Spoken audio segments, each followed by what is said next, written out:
Hey guys, Chris from Provo Beast Audio Installation, and in today's video we're doing a tailgate backup camera install on this 2012 F-150. Now in this install we're going to show you how to integrate this tailgate camera to an existing aftermarket radio. Let's get started.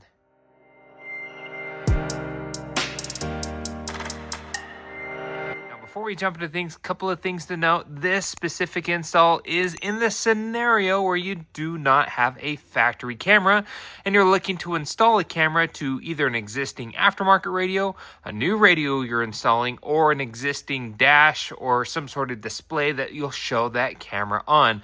Regardless of your scenario, we're going to walk you through step by step. Now there's one thing that I discovered about this truck that's a little bit unique. Let me show you. Look at that. There's a camera already here. So I'm thinking, okay, there's already a camera. Where would that display?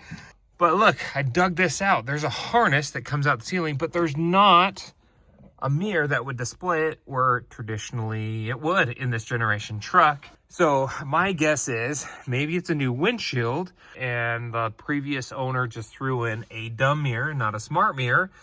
And there's nowhere for that harness to plug in. And then part of me was like, well, should we just try to see if that camera works? But it's almost 15 years old and might as well put in a nicer camera that's brand new, right? That's gonna last a while. If there was an OEM camera that displayed here, there's actually a T-harness that would plug into that harness here and into your mirror, and I can link that in the description. You can actually keep that image on your new aftermarket radio.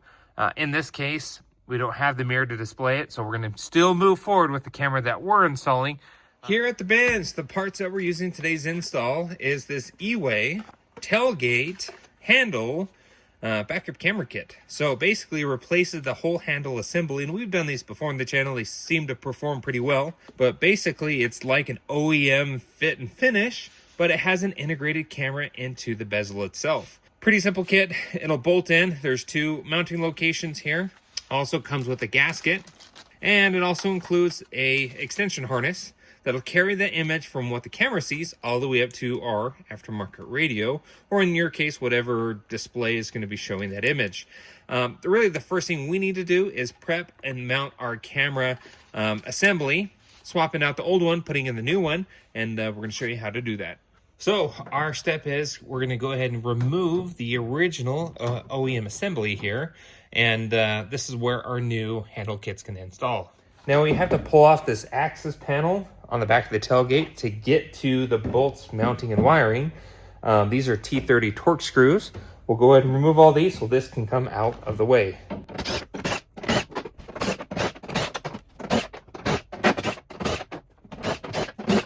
Now we have this the grab handle to crawl up into the bed here. This is a T40.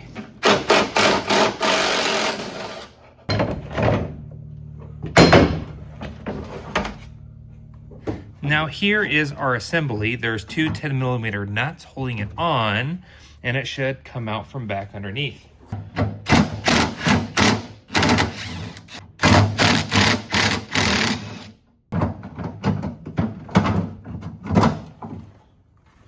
All right, there we are. Now there's this little retaining clip that comes off. Our new one already has one, so we'll use the new one. Just like that. With our new kit, we gotta grab our gasket.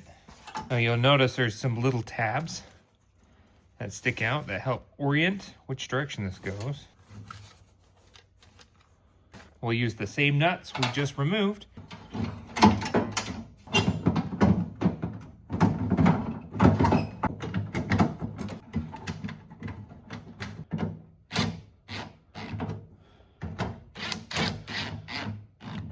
Now, these aren't totally tight yet, but I do like to lubricate these. You can use some lithium grease or WD-40 if you have it. Now, I don't want to over torque these.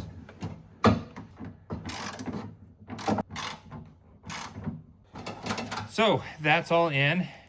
Now we need to fish our harness through the tailgate, out the access hole through the bottom, and then we're gonna go underneath the truck by the spare tire. All right, so I add a little bit of split loom here.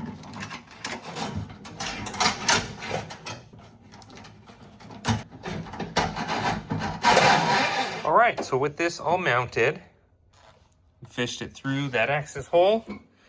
Comes out the bottom, zip tied it to the existing loom, making sure everything opens and shuts like it should. Once you confirm it is, you can go ahead and put your panel back on, put all your accessories back on. We're done inside the tailgate. Now we can transition up underneath the truck. Works great.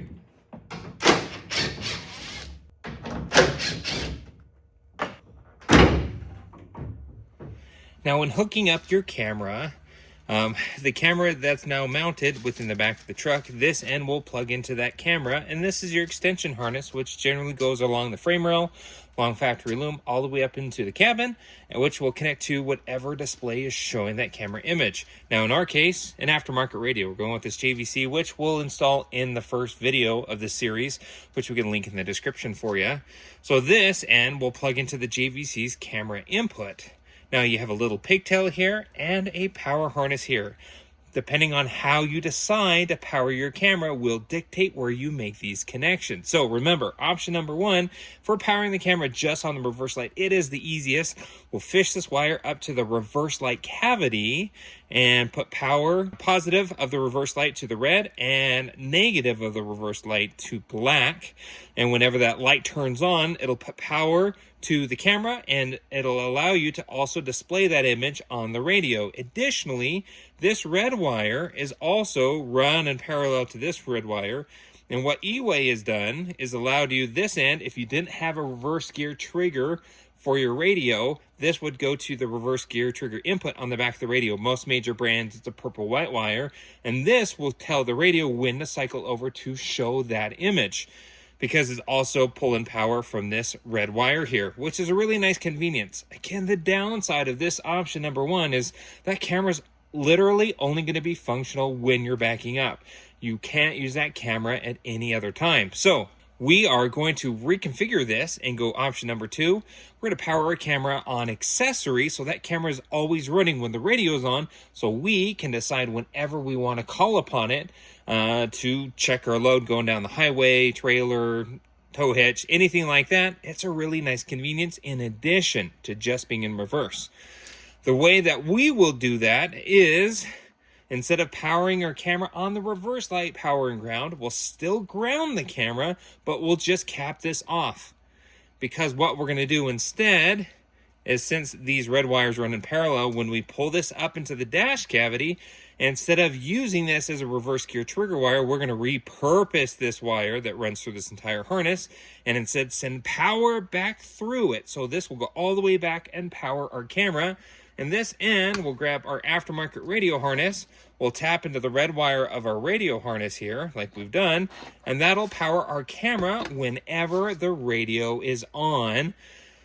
Again, we'll cap this off because we don't want this to ground out, since it'll have accessory 12 volts on it. The downside of option 2 is now we've repurposed our trigger wire, and if you didn't have one, you may have to run another wire with this loom to pull it from that reverse light positive wire, because our radio still needs to know when we're backing up, and that would be the only way to do it. However, for using a smart harness like we are in our install, this pack module is providing that purple white wire trigger for us already through this harness, and so we actually don't have to run a trigger wire. It's already available in the dash cavity produced by our pack module, so we don't have to go look for one. So if you're using a smart module, option number 2 is a really nice method, because we can have the best of both worlds. What we're going to do is install this. We're going to pull this up into the tail light housing cavity so we can make our connections to ground. We'll cap off our power, and then we're going to feed all this wire along the frame rail up into the cavity of the radio. Okay, so starting here, this is where our backup camera wiring came from the tailgate up underneath the truck by the spare tire. Now we pulled that harness all the way through up into the tail light cavity. Now this is where our harness came out, and we made our connections here. We chose to put it in this cavity. It's a little bit more protected from the weather. In addition, it also has our power and ground connections, depending on what version wiring configuration you're going to use to power your camera. And then the other end comes out, and this is our extension harness with our video wire that goes up to the radio, comes back down, back to that same passage. Comes out here. And now we're going to follow this main wire, this loom, all the way up to really the driver's side door area. So we worked our way forward. And this just takes time. I'm on a creeper. That's what makes it easier to get up underneath the truck here. So we just went along the factory loom by the gas tank. Got it right here. Up and over the frame rail and just zip tying it along the factory loom here. We went ahead and went along, all the way along, following the factory wiring. Kept going down to about this point. Now, up underneath the truck, here is a taped, it's not a grommet, it's just taped over, but that's going to be our passage up underneath the carpet into the, inside the cabin. We'll probably either retape this or put a grommet in. We just don't want that to leak, but that'll take us inside the truck.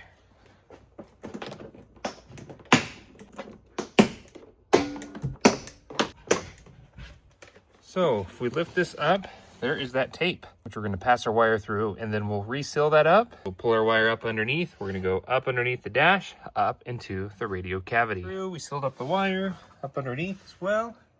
Passes up on through. Wire comes out here, goes up and across. Now there's some really nice factory wiring loom up underneath that you can zip tie it to, which we did.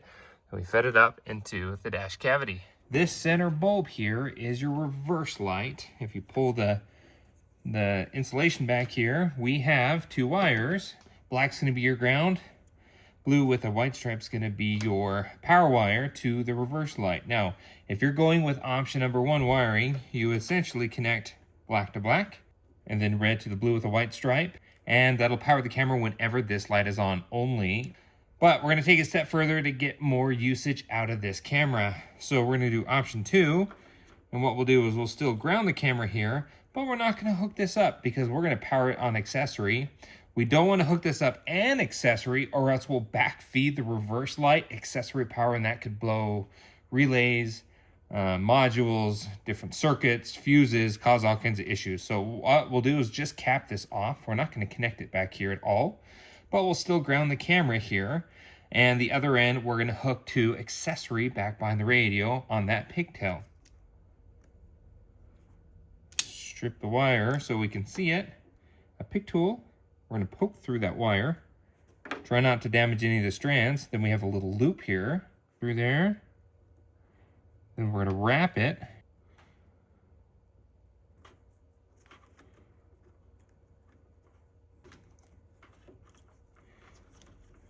We have our connection now double insulated here. We'll plug this back in and reassemble the housing.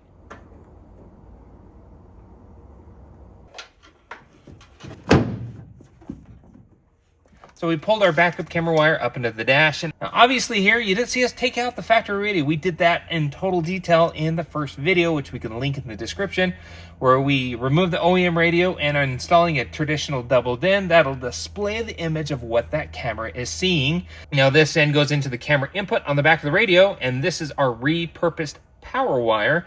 We're gonna send power back into this wire, which go all the way back and feed power to our camera. So where we need to connect this is into the radio harness accessory wire. Now here's our harness that we assembled in the first video, and this red wire is in parallel with the red accessory wire of our harness. Then this end goes into the input on the back of the radio. Again, the purple white wire, the reverse gear trigger wire, our pack harness is already providing that, and it's already connected to our radio, so we don't need a reverse gear trigger wire in this application. It's already being provided. Okay, so with that being said, let's get the radio installed.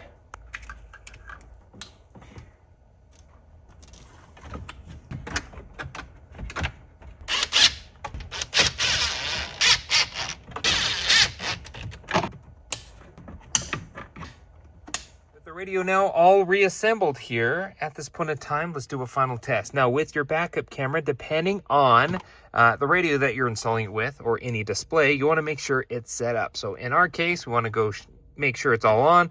It's always on. We're good to go. You can adjust your guidelines. That's good. So let's go ahead and throw it in reverse. Perfect. Automatically cycles over again. Pull it back out of reverse. And there we are. Now, like mentioned, because we wired this camera on accessory, we can still use it. We'll jump to our camera option here. And we're not backing up. We're actually just picking on the camera. We can do that. So if we're towing or have something behind us, it's really convenient to have that option. And we'll just hit the home button to jump back out of it. So that's why we went with option number 2, is we can use that camera more than just in reverse. Now, if you like this radio or want to see how we installed this radio, as mentioned before, we'll link that video in the description along with all the parts that we used in today's install at your convenience in the description of this video. Be sure to hit the like button if you like what you saw, and don't forget to subscribe and post great content on the channel all the time. We'll see you in the next video.